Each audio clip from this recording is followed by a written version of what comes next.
Halo teman-teman, kami dari kelompok 1 ingin menjelaskan materi tentang strategi lokasi dan tata ruang.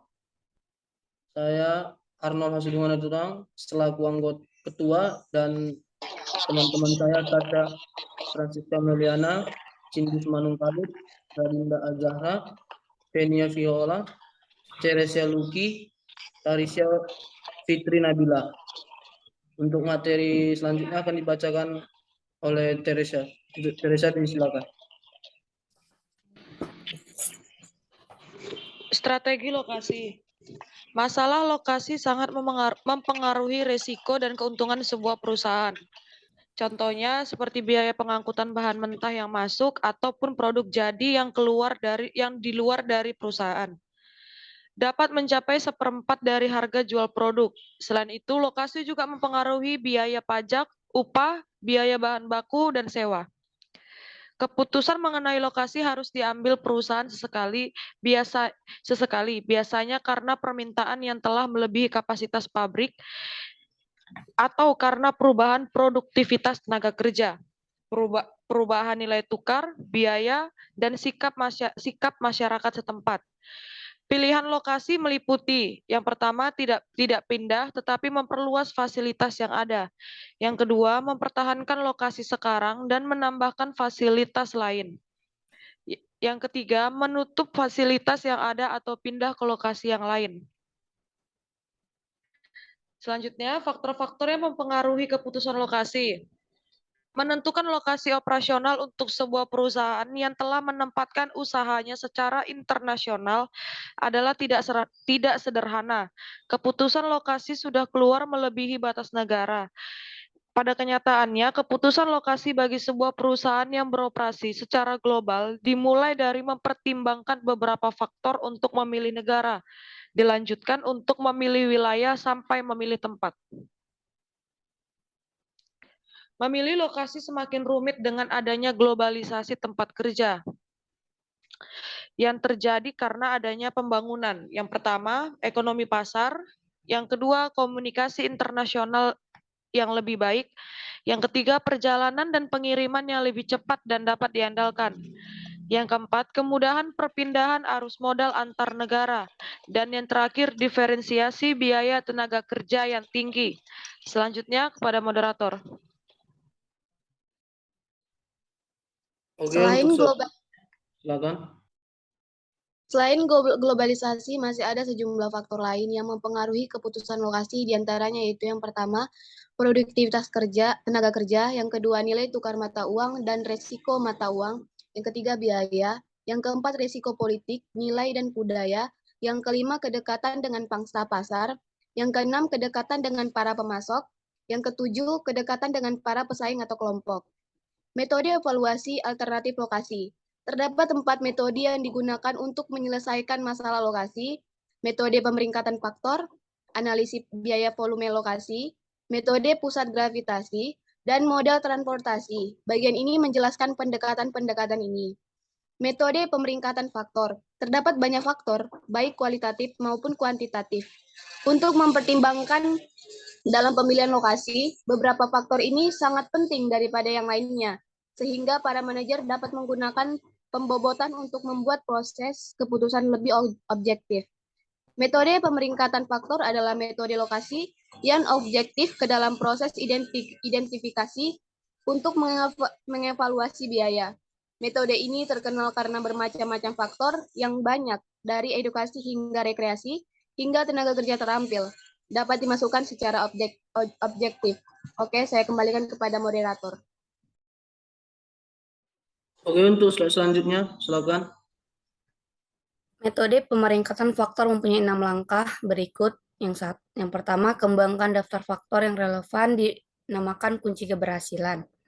Yang kedua, berikan bobot pada masing-masing faktor untuk mencerminkan pentingnya dalam tujuan perusahaan secara relatif. 3, kembangkan skala untuk setiap faktor, misalnya 1 sampai 10 atau 1 sampai 100 poin.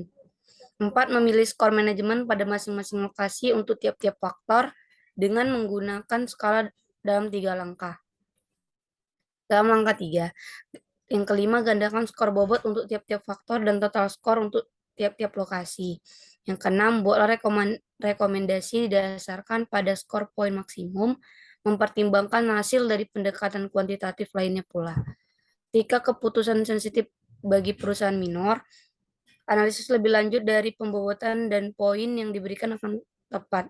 Alternatifnya, manajemen dapat menyimpulkan bahwa faktor tidak berwujud ini bukan kriteria yang tepat di mana untuk mendasari keputusan lokasi.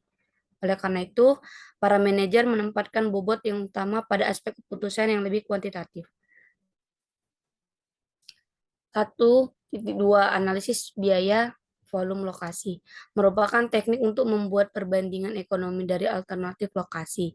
Dapat mengidentifikasi biaya tetap dan biaya variabel serta menggambar grafiknya untuk masing-masing lokasi. Serta dapat menentukan yang manakah yang memberikan biaya terendah.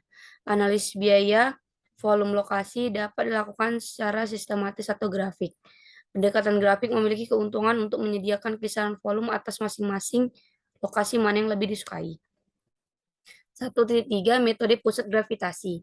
Metode pusat gravitasi atau center of gravity method adalah teknik matematika yang digunakan untuk menemukan lokasi pusat distribusi yang akan meminimalkan biaya distribusi. Metode ini memperhitungkan lokasi pasar, volume barang yang dikirimkan kepada pasar tersebut, dan biaya pengiriman dalam menemukan lokasi terbaik untuk pusat distribusi. Langkah pertama dalam metode pusat gravitasi adalah menempatkan lokasi pada sistem koordinat. Titik asal sistem koordinat dan skala yang digunakan bersifat berubah-ubah selama jarak relatif atau antar lokasi dinyatakan secara tepat. Terima kasih, saya kembalikan pada moderator. Oke, untuk slide selanjutnya, silakan.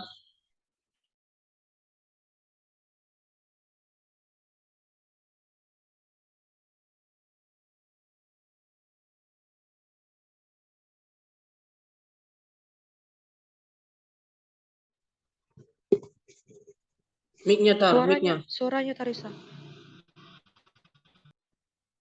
Model transportasi.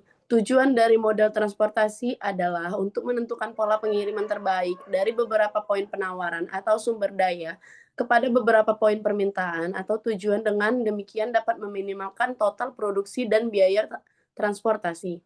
Setiap perusahaan dengan jaringan titik penawaran permintaan menghadapi masalah yang sama. Meskipun teknik pemrograman linear dapat digunakan untuk memecahkan tipe permasalahan ini dengan lebih efisien, algoritma yang memiliki tujuan khusus telah dikembangkan untuk penerapan transportasi. Selanjutnya, strategi lokasi jasa. Fokus dalam analisis lokasi sektor industrial adalah pada meminimalisasi biaya, maka fokus dalam sektor jasa adalah untuk memaksimalkan pendapatan. Hal ini disebabkan oleh perusahaan manufaktur menemukan bahwa biaya pada pokoknya cenderung bervariasi di antara lokasi. Sementara untuk perusahaan jasa menemukan bahwa lokasi seringkali memiliki lebih banyak dampak pendapatan daripada biaya. Sistem informasi geografis merupakan perangkat yang penting untuk membantu perusahaan mencapai keberhasilan.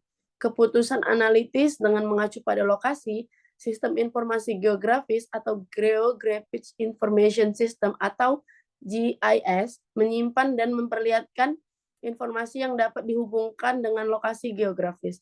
Sebagai contoh, para peritel, bank, jaringan makanan, pompa bensin, dan lisensi percetakan dapat seluruhnya menggunakan berkas yang dikode secara geografis dari GIS untuk melaksanakan analisis demografis.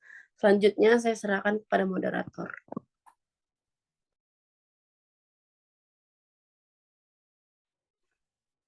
Satu lagi, ini enggak? Satu lagi nih slide-nya. Selanjutnya ada strategi tata ruang. Tata ruang adalah salah satu dari keputusan utama yang menentukan efisiensi jangka panjang suatu operasi. Tata ruang memiliki implikasi strategi karena ia menciptakan prioritas kompetitif sehubungan dengan kapasitas, proses, fleksibilitas, dan biaya, dan begitu pula dengan kualitas kehidupan kerja, kontak pelanggan, dan citra. Suatu tata ruang yang efektif dapat membantu organisasi mencapai strategi yang menunjang Diferensiasi biaya rendah atau tanggapan. Oke ya. Udah cukup nih. Oke, udah siap. Recording in progress.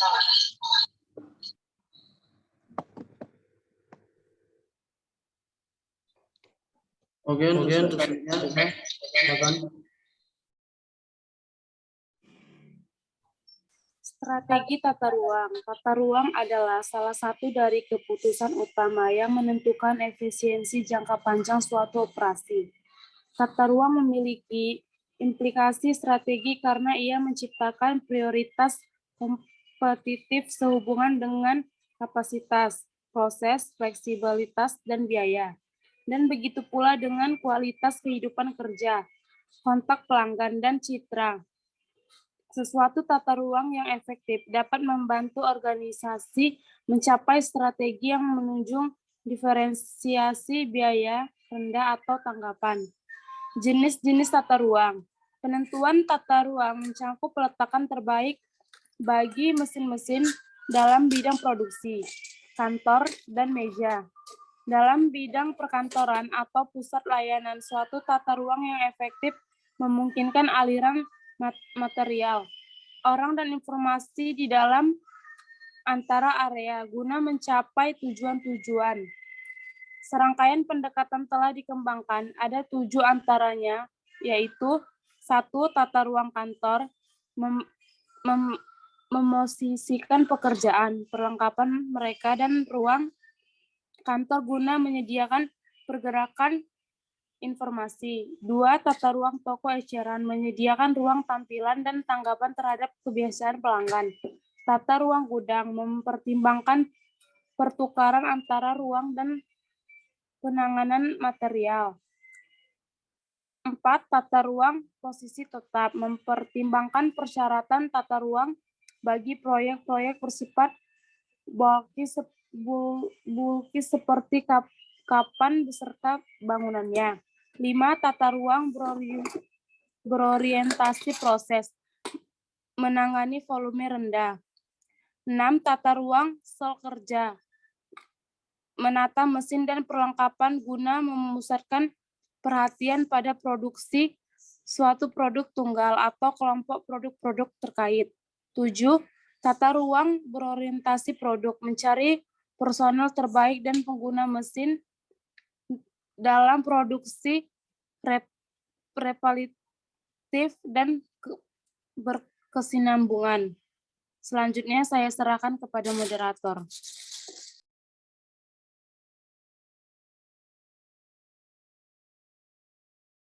Oke, untuk selanjutnya. Perangkat lunak komputer bagi tata ruang berorientasi proses. Program komputer telah diciptakan untuk menangani tata ruang lebih besar. Program-programnya kerap menambahkan keanggunan pada diagram alur, kemampuan benak tingkat, penyimpanan dan penempatan kontainer volume bahan, analisis waktu, dan perandingan biaya. Program-program tersebut cenderung bersifat integratif, yaitu memerlukan partisipasi pengguna. Kemudian, sebagian besar hanya klaim untuk menghasilkan pemecahan yang baik dan bukan optimal. Sel-sel kerja. Suatu sel-sel kerja atau work cell mengorganisasi ulang manusia dan mesin yang biasanya tersebar dalam berbagai departemen menjadi suatu kelompok sehingga semuanya dapat dipusatkan guna menghasilkan suatu produk tunggal atau sekelompok produk terkait. Persyaratan produksi selular mencakup hal berikut. Identifikasi kelompok produk kerap kali melalui sel-sel kerja setidaknya mempunyai 5 keuntungan. Yang pertama, karena tugas-tugas dikelompokkan, inspeksi dalam berlangsung sesegera mungkin. Yang kedua, lebih sedikit pekerja dibutuhkan. Yang ketiga, para pekerja dapat mencapai lebih banyak area kerja. Yang keempat, area kerja dapat lebih diseimbangkan secara efisien. Yang kelima, komunikasi lebih ditingkatkan. Keseimbangan lini perakitan. Keseimbangan lini biasanya dilakukan untuk meminimalkan ketidakseimbangan di antara mesin dengan personalia di samping memenuhi output yang diminta dari lini. Untuk menghasilkan tingkat yang ditetapkan, maka manajemen harus mengetahui peralatan, perlengkapan, dan metode kerja yang digunakan. Kemudian, kebutuhan waktu bagi setiap tugas perakitan yang harus ditentukan. Manajemen juga perlu mengetahui hubungan pekerja yang didahulukan di antara aktivitas-aktivitas, yaitu urutan yang mana berbagi macam tugas harus dilakukan. Terima kasih, saya serahkan kepada moderator.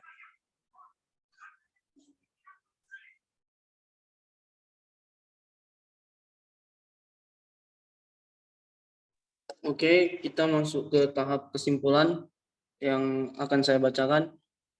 Kesimpulan, tata letak pabrik yang baik dan didukung pula dengan koordinasi kerja yang bagus antar setiap departemen dalam perusahaan diharapkan membuat perusahaan tetap bertahan dan sukses dalam persaingan industri di bidangnya.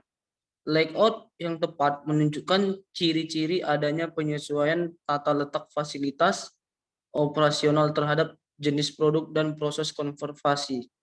Pengaruh layout yang tepat bagi perusahaan adalah peningkatan produktivitas perusahaan. Baik, sekian penjelasan kami tentang materi strategi lokasi dan tata ruang. Kami ucapkan terima kasih.